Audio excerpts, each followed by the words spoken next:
ಮೆಣಸಿನ್ಕಾಯಿ ಪುಡಿ ಮಾಡ್ತಾಯಿದ್ದೀನಿ. ಒಣಮೆಣ್ಸಿನ್ಕಾಯಿ ಪುಡಿ, ಚಿಲ್ಲಿ ಪೌಡರ್ 500 ಗ್ರಾಮ್ ಒಣಮೆಣ್ಸಿನ್ಕಾಯಿ ಪುಡಿ ಮಾಡಬೇಕು ಅಂತಿದ್ದೀನಿ, ಅಂದರೆ ಅರ್ಧ kg.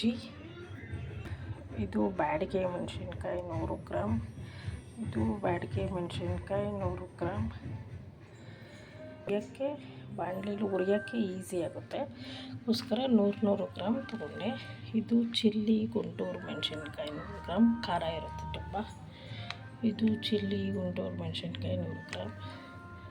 ಇದು ಚಿಲ್ಲಿ ಗುಂಟೂರು ಮೆಣಸಿನ್ಕಾಯಿ 100 ಗ್ರಾಮ್. ನನ್ನ ಮಗಳು ಖಾರ ಬರುತ್ತೆ ಬೇಡ ಅಂತಾಳೆ. ಈಗ ಅವಳಿಗೆ ಘಾಟಾಗುತ್ತೆ ಅಂತ ನೋಡಿ. ಇನ್ನು ತೋಟ ಬಿಡಿಸ್ಬಿಟ್ಟಾದರೂ ಹುರಿಬೋದು, ಇಲ್ಲ ಹಾಗೆ ಆದರೂ ಹುರಿಬೋದು. ಯಾಕಂದರೆ ನಾನು ಮನೇಲಿ ಪುಡಿ ಮಾಡಲ್ಲ, ಇದು ಹುರಿದ್ಬಿಟ್ಟು ತಣ್ಣಗಾದ್ಮೇಲೆ ರಾಗಿ ಮಿಷಿನಕ್ಕೆ ಹಾಕ್ಕೊಂಡು ಬರ್ತೀನಿ.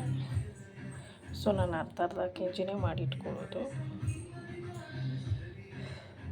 ಇದು ನಾನು ಡಿಮಾರ್ಟಲ್ಲಿ ಪರ್ಚೇಸ್ ಮಾಡೋದು, ಯಾಕಂದರೆ ನನಗೆ ಲೆಕ್ಕ ಸಿಗಬೇಕು. ಅದಕ್ಕೋಸ್ಕರ ನಾನು ಸಪ್ರೇಟೇ ತೊಗೊತೀನಿ. 100 ಗ್ರಾಮು ನೋಡಿ. ಇವಾಗ ಬಾಣಲಿ ಇಟ್ಟಿದ್ದೀನಿ.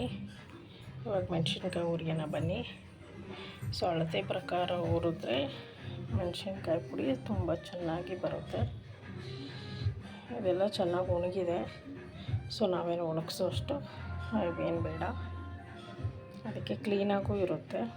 ಪಾಕೆಟ್ ಓಪನ್ ಮಾಡಿ ತೋರಿಸ್ತೀನಿ. ಹಾಗೆ ಮೆಣಸಿನ್ಕಾಯಿ ಹಾಕ್ತಾಯಿದ್ದೀನಿ, ಯಾಕೆಂದರೆ ಅದು ಸ್ವಲ್ಪ ಘಾಟ್ ಬರೋಲ್ಲ. ಅದಕ್ಕೆ 1 ಟೇಬಲ್ ಸ್ಪೂನ್ ಎಣ್ಣೆ ಹಾಕ್ಕೊಡಿ ಸಾಕು, ತುಂಬ ಹಾಕಬೇಡಿ. ಆಮೇಲೆ ರಾಗಿ ಮಿಷಿನ್ಗೆ ಹಾಕೋವಾಗ ಅದರಲ್ಲೇ ಕಚ್ಕೊಳ್ಳುತ್ತೆ ಎಣ್ಣೆ ಜಾಸ್ತಿ ಹಾಕಿದ್ರೆ. ಸ್ವಲ್ಪನೇ ಹಾಕಿ ಹುರಿಯೋದು, ಯಾಕೆಂದರೆ ನಮ್ಮ ಬಾಣಲೆ ಚಿಕ್ಕದಿದೆ, ಅದಕ್ಕೆ ಸ್ವಲ್ಪ ಹಾಕಿ ಹುರಿತೀನಿ. ಪಟ ಅಂತ ಇದೆ. ಇವಾಗ ತೆಗಿತೀನಿ ನೋಡಿ. ಸ್ವಲ್ಪನೇ ಹುರಿಬೇಕು. ನಿಮ್ಗೆ ಯಾಕೂ ಘಾಟ್ ಬರ್ತಾಯಿದೆ ಅಂದರೆ ಮಾಸ್ಕ್ ಹಾಕ್ಕೊಳ್ಳಿ, ಘಾಟ್ ಆಗಲ್ಲ ಅನ್ನೋದು.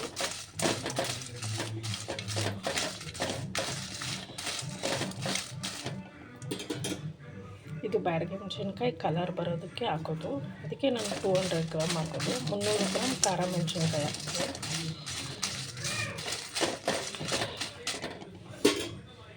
ಉದ್ದಿ ಒಂದು ಅಗಲ ಪಾತ್ರೆಗೆ ಹಾಕ್ಬಿಡಿ, ಅವಾಗ ಆರುತ್ತೆ. ಆಮೇಲೆ ಮಿಷಿನ್ಗೆ ಹಾಕ್ಸೋಕ್ಕೆ ಈಸಿ ಆಗುತ್ತೆ ನಿಮಗೆ. ನಾನು ತೋಟ ತೆಗೆದೆ ಹಾಗೆ ರುಬ್ಬಿಸ್ತೀನಿ, ಚೆನ್ನಾಗಿರುತ್ತೆ. ಹೇಗೂ ಜರಡಿ ಹಿಡಿತೀವಲ್ಲ ಅದಕ್ಕೆ. ಗುಂಟೂರು ಮೆಣಸಿನ್ಕಾಯಿ ಹಾಕಿದ್ದೀನಿ. ಇದು ಖಾರ ಇದೆ ತುಂಬ. 1 ಟೀ ಸ್ಪೂನಷ್ಟು ಎಣ್ಣೆ ಹಾಕೊಳ್ಳಿ ಸಾಕು. ಪಟ ಅಂತ ಇದೆ. ಇವಾಗ ನೀವು ಇಳಿಸಿ ಅದು ಬೇರೆ ಪಾತ್ರೆಗೆ ಹಾಕಬೇಕು. ಎಲ್ಲ ಹುರಿದಿದ್ದೀನಿ. ಇದು ತಣ್ಣಗಾಗಬೇಕು ಅಷ್ಟೇ. ನಾನು ರೆಡಿ ಆಗಿಬಿಟ್ಟು ಮಿಷಿನ್ಗೆ ಹೋಗೋಕ್ಕೆ ಬಾಕ್ಸ್ ರೆಡಿ ಮಾಡ್ಕೊತೀನಿ ನೋಡಿ ಫ್ರೆಂಡ್ಸ್. ಇವಾಗ ಜರಡೆ ಹಿಡಿಯೋಕ್ಕೆ ಪೇಪರು ಮತ್ತು ಜರಡೆ ಸ್ಪೂನು ಎತ್ತಕ್ಕೆ ನೋಡಿ. ಇವಾಗ ಅಕ್ಕಿ ಬೇರೆ ಚಿಲ್ಲಿ ಪೌಡರ್ ಬೇರೆ ಮಾಡ್ತೀನಿ ನೋಡಿ. ಎಷ್ಟು ಗಮ್ಮಂತ ಇದೆ ಇದು. ಇದರಲ್ಲಿ ಏನೂ ಇಲ್ಲ, ಕ್ಲೀನಾಗಿ. ಇದು ಲಾಸ್ಟಲ್ಲಿ ಮಿಷಿನಲ್ಲಿ ಕಚ್ಕೊಂಡಿರೋದೆಲ್ಲ ಬರಲಿ ಅಂತ ಅಕ್ಕಿ 1-2 ಹಿಡಿ ತೊಗೊಂಡೋಗ್ತೀವಿ, ಅದನ್ನು ಹಾಕಿ ಬೇಯಿಸ್ಕೊಂಡ್ಬಿಡೋದು. ಇದು ಸಪ್ರೇಟಾಗಿ ನಾನು ಜರಡಿ ಸಪ್ರೇಟಾಗಿ ಬಾಕ್ಸ್ ಹಾಕ್ತೀನಿ. ಗಮ್ ಅಂತ ಇದೆ. ಚಿಲ್ಲಿ ಪೌಡರ್ ಫ್ರೆಶ್ ಆಗಿದೆ. ಜರಡಿ ಹಿಡ್ದಿದ್ದೀನಿ. ಇದಿಷ್ಟು ಚಿಲ್ಲಿ ಪೌಡ್ರು, ಇದಿಷ್ಟು ಅಕ್ಕಿ ಮತ್ತು ಮೆಣಸಿನ್ಕಾಯಿ ಬಂದಿದೆ. ಅದು ಮಿಷಿನಲ್ಲಿ ಕಚ್ಕೊಂಡಿರೋದು. ಸೊ ತುಂಬ ಇದೆ, ಒಬ್ರೊಬ್ರು ಬಂದ್ಬಿಡುತ್ತೆ. ಮಾಡಿದೆ ಎಲ್ಲ ಜರಡಿ ಹಿಡಿದ್ಬಿಟ್ಟೆ. ಪೌಡ್ರು ಸಿಕ್ತು ಜರಡಿ ಹಿಡಿದಿದ್ದಕ್ಕೆ. ಅಕ್ಕಿ ಬೇರೆ ಮಾಡಿದ್ದೀನಿ ನೋಡಿ. ಚಿಲ್ಲಿ ಪೌಡರ್ ರೆಡಿ ಆಗಿದೆ. ನಾವೇ ಮೆಣಸಿನ್ಕಾಯಿ ತಂದು ಹುರಿದು ಮಿಷಿನಲ್ಲಿ ಬೀಸಿಸಿ ನೋಡಿ. ಇದು ಕಲರ್ ಬೇರೆ ಇದೆ, ಇದು ಕಲರ್ ಬೇರೆ ಇದೆ.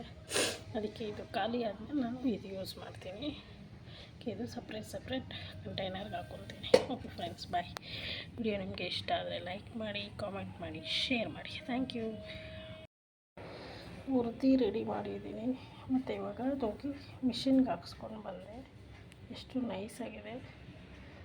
ಸ್ವಲ್ಪ ಘಾಟು ಅಕ್ಕಿ ಎತ್ಕೊಂಡು ಹೋಗಿದ್ದೆ 1-2 ಹಿಡಿಯಷ್ಟು.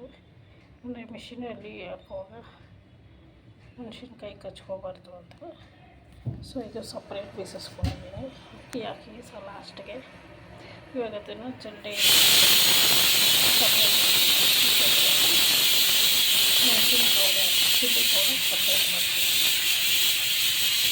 ಮೆಣಸಿನ ಪೌಡರ್ ಚಿಲ್ಲಿ ಪೌಡರ್ ರೆಡಿ ಆಗಿದೆ.